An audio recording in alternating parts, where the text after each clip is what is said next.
We expected that within the next 5 to 10 years we will have not only democracy but also the welfare like Austria or Germany. Of course we knew that it was not realistic, but we still hoped for it. So I think very high expectations, and this is also one of the reasons why many people are disappointed, because the politicians raised high expectations and the events raised high expectations, and therefore many people are disappointed. I don't think there are uniform measures for everybody and for everything. This is true actually for everything. Transitional justice is very useful in many places. In some places you have to compromise on it in order to maintain social peace or political peace. So I think you have to look into the details. My how to say prediction is that, or prescription is that you don't do one of the extremes, which is also commonplace, true for everything. I don't think it's right to not to do anything about justice, but it's also a mistake to overdo it. So I think it's you have to find the golden middle way how to deal with this. Retroactive justice is always very difficult. So you have to be very careful, because it's undermining the foundations of the rule of law. So I don't have a general prescription. I think you need to do it. Don't overdo it, and do it according to the circumstances of the given place and the given time. I cannot prioritize. I don't think you can have a well-functioning economy without civic empowerment. Democracy doesn't work without civic empowerment. On the other hand, if people have to worry about what they will give to their children for dinner, they will have a little difficulty to go into work in non-governmental organizations or even in politics. So I think we have made a mistake several times that we gave priority to economic transition and forgot about the civil society. I think in many countries it happened. Now we pay the price for it, that our civil society, actually our societies are fragile and volatile. Consequently, our economies are also fragile and volatile.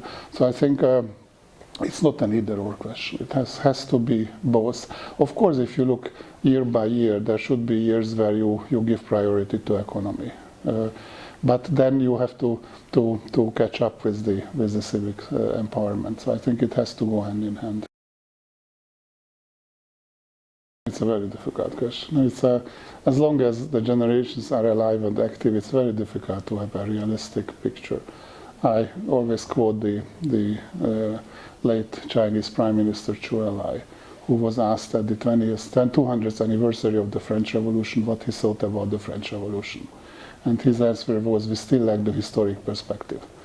So I think we might be a little more how to say, maverickish with history, but I think we have to be very careful, because everybody has his own or her own history. Secondly, I think it's very important to know about history, but history must not be the source of legality today, because the source of legality should be the people. So some people who say that my state existed already 2,000 years ago, so that's why we have to be there, or 200 years ago, or the famous Milosevic sentence about the Battle of Kosovo Pole, or some Hungarians justify their need for Western assistance by 1956. So, and I could quote many other examples. I think it's It's very important to remember.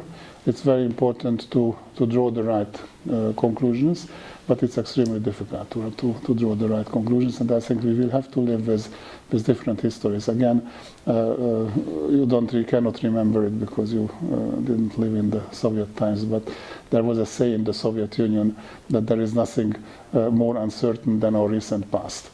So we are rewriting history over the time, and I don't think it's a useful thing. So again, don't overdo it, don't forget it, but it must not be the source of legality and the source of argument that you deserve something because you did something 200 or 2,000 years ago. There are different kinds of archives, of course, and there are some archives that are very interesting and very important, but are confidential and remain confidential for a long time. This confidentiality is in many cases for long times used as a pretext not to make them accessible even when it's possible. But in many cases, some of the people, the real human rights activists, want to see everything and to open everything. Again, you cannot live with either one of the extremes. The other problem is that the later you do it, the bigger the chance and the danger that it has been manipulated. And I think all these archives, especially the sensitive archives, the really interesting ones, have been manipulated by subsequent governments, one way or another. And of course, we must not forget that the most important and the most interesting part of our archives is in Russia, and they don't allow us to access it. So sometimes we will have half of the truth in our archives, but we will not be able to really draw real sound conclusions because the other half is in Moscow or wherever in Russia. Again, I think it's important to do, but you have to be very cautious. One thing that I think is extremely important, and the Hungarian experience really supports it, especially the archives of the secret services, that I think you have to address it immediately. You have to take a decision once and forever. You either open it immediately or you don't. But what's happening in Hungary, in many other countries, that they are used for political purposes. Some people are cherry-picking the interesting things that compromises their enemies, and then the enemies come to government and they do the same. I think this is the worst. It's very difficult to be a leader of transition because if it's a revolutionary transition, and to some extent every transition is, you will see that in most cases you need revolutionaries for the transition, but they can be very dangerous in a consolidated situation, and it's the other way around. So, you could quote some examples, some leaders of transition in our countries who made really big impact and were really leaders, and then miserably failed as political leaders afterwards. So, I think the most important, of course, is that they have a very strong sense of democracy and human rights and civil involvement, etc. I think that's very important. They need to be charismatic too, because they need to mobilize people. But then, when it comes to normal consolidated lives, charisma is sometimes, a visionary leader is sometimes dangerous because he believes that he is the only one who knows the truth. So. I think it's very important to, and it's true for, I think, most of the transition leaders, not all of them. And therefore, I think there has to be a very good system of choosing the leaders afterwards. And there is no better way than free and fair elections, I think. So people will recognize, I'm sorry to say that I don't want to name anyone, but you saw that there was probably the most, or one of the best known leaders of transition in Central and Eastern Europe, who became president of his country and was not a good president. And he was not re-elected because the people were smart enough not to re-elect him. They gave him a chance. They thought he would be good. He wasn't. But there was one other one. I'm speaking of Lech Walesa. But if you take Václav Havel, for instance, he was a good president. So I think there is no general rule. But also, I mean, the good thing with Václav Havel was that he was not an executive president. It's not a presidential republic, while Poland was a president or semi-presidential republic. So again, I'm sorry to repeat all that, but all the time. But that depends very much on the time, on the place, and on the personality. But the most important thing is to have a good system of selection, good free and fair elections, and that can bring the best people. And we unfortunately don't have it in most of our countries, if you look around. Many things. That's the job I'm doing for 10 years now. Very many things actually, because actually everything can be shown. Because if you have a good example, fine, but they can learn from our mistakes too. So I think, for instance, we were talking about the archives. I always show the Hungarian practice of how we dealt with the archives of the secret services as the worst possible example. Don't do it. Anything else, anything is better almost than that. What is good? I think it was good that what was not good actually. That we did not that we delayed big reforms, because the Hungarian transition was probably the smoothest of all, because we had this goulash communism before. So it was a very smooth transition at a relatively high level of standard of living. So most of us thought, most of the Hungarians thought that it can be preserved and it's going up without big reforms. So we did not reform our healthcare system, we did not reform our pension system, etc. So, and now we are paying the price. Other countries who like the Poles, who didn't have and I'm quoting the Poles because the Hungarians and the Poles were the leaders of the transition those times. The Poles did it because they did not have anything to lose, because their life was so miserable before the changes. So they did all the reforms almost immediately, or many of the reforms almost immediately, and now they have a flourishing country, and Hungary is in some difficulties. So I think there are many things to learn from our transition, both positive and negative. I think transforming the tax system was good in Hungary. Reforming the security sector reform was pretty good, actually, in terms of political reform, not in terms of military, because in terms of military it was a disaster, as in most countries except for Poland. But establishing political democratic control over the military, the police, etc., that was secret services, I think that was really, really good. So there are really good examples in many countries. And I think we have to be very frank and tell those who are in transition about our mistakes. Don't repeat them. I think external expertise is very important, very useful, under one condition, that they do not lead the transition. They support the transition, but do not lead the transition. Many countries, including ours, allowed them to lead because we had no idea how to do it. But it's like, do you have children? Pardon? Do you have children? Children? No, but you will. And I tell you that there is a time when your children are teenagers, where you have to gradually release your control and allow them to be independent, which is a very difficult process because they make mistakes. So I think it's like a teenager boy or girl. The countries have to be allowed to make mistakes, not too big ones, but have to be allowed to make mistakes, because if somebody else tells you what to do, first of all, you will not feel ownership, responsibility for this. I mean, take Bosnia. I mean, the Bosnians were never allowed to do anything on their own, and you see the results. So I think it's very important that you have your own vision, your own way of transition. But I think it can be very well supported, and not only by money. But it has to be very, very careful, because what I see in many cases that they have no idea how to do it. I mean, how could somebody from America or from Sweden understand transition? They have never had a transition. They grew in an organic way into democracy, and even that happened 200 years ago.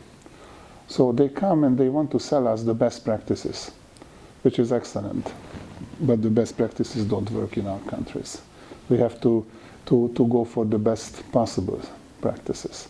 And that's why I think that countries like Bulgaria, Hungary, Poland, Estonia, so the transition countries who have been successful transition countries, I mean, many problems, but still successful, have a much better way of assisting those countries. So what I tell my Western colleagues always, that you give the money, we do it.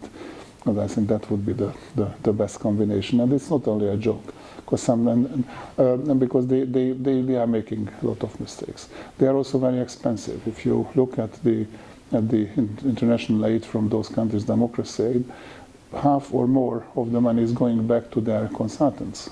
And this is not why international aid is given.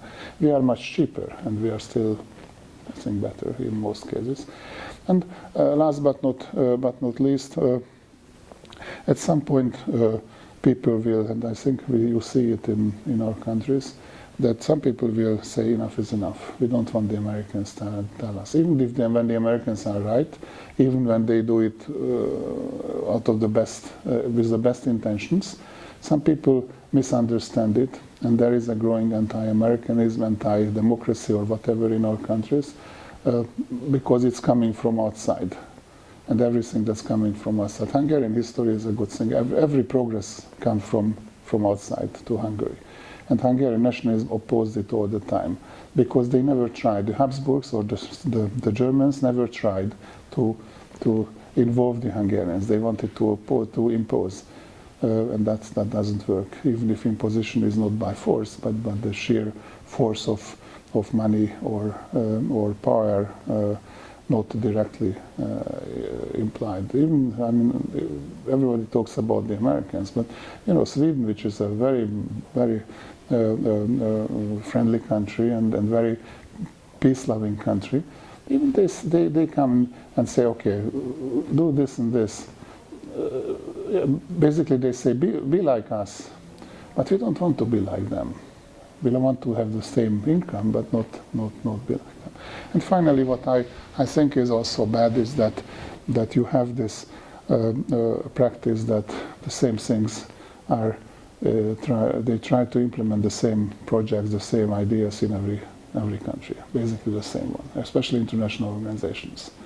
You know, they started in Bosnia, then they went in Macedonia, then they went in, I don't know, Moldova, and then Ukraine, and then the Middle East, and then Myanmar. With the same ideas. It doesn't work. No? Empowerment of women is extremely good, I'm sorry. It's very good and very timely in our countries. How can you empower women in this way in Afghanistan? There is a small problem. Women don't want to be empowered. Maybe in 100 years or 50 years, yes. And their problem is not the veil. Their problem is they have nothing to eat. So I think we need to understand this a lot. We have to listen to the local people, not just pretend, because it's very, very fashionable to say that. Of course, we listen to them, but we don't. And the EU is an adoptive parent, actually, so it's not a real parent. And it has problems for the adopted child, because, you know, it's not the same. You are looking for your real parents, which is somewhere in history, we think. And therefore, we have some problems with our adoptive parent. It's also a very imposing parent. But it's also a parent that is very hesitant to implement things that you agreed to. So you agree to certain things under pressure in many cases, knowing that you will not implement it. I mean, this is the classical characteristic of our countries. We implemented or we introduced the legislation that the acquis communautaire required us, but the moment we adopted the legislation, it was our firm intention not to comply with it. And we don't. So the European Union does not recognize that, and I have this principle, my own principle, which says that the more you go to the east and to the south from Vienna, the bigger the gap between reality and legislation. And it starts, unfortunately, already in Hungary, but it goes. The first country where it doesn't apply is Japan, probably, or even there.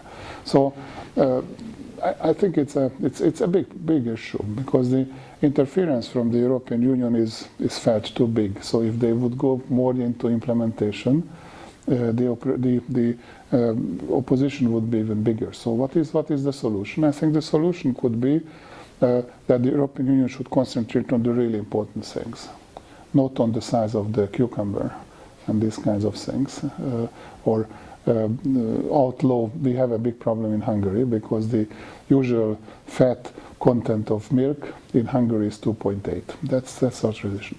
But milk with a fat content of 2.8 is not recognized as milk in the European Union. Come on, I mean, I'm sorry, fuck cares about it?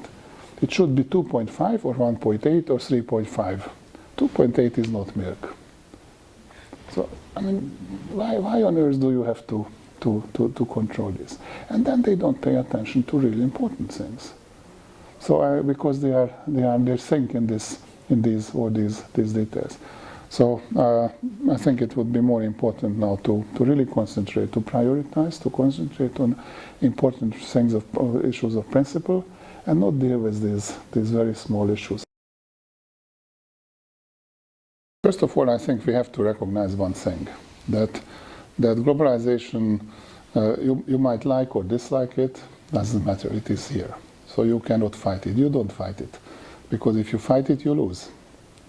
So the question is not whether it's good or bad, but how to belong to those who benefit from globalization and not to those who lose. I'll give you one example.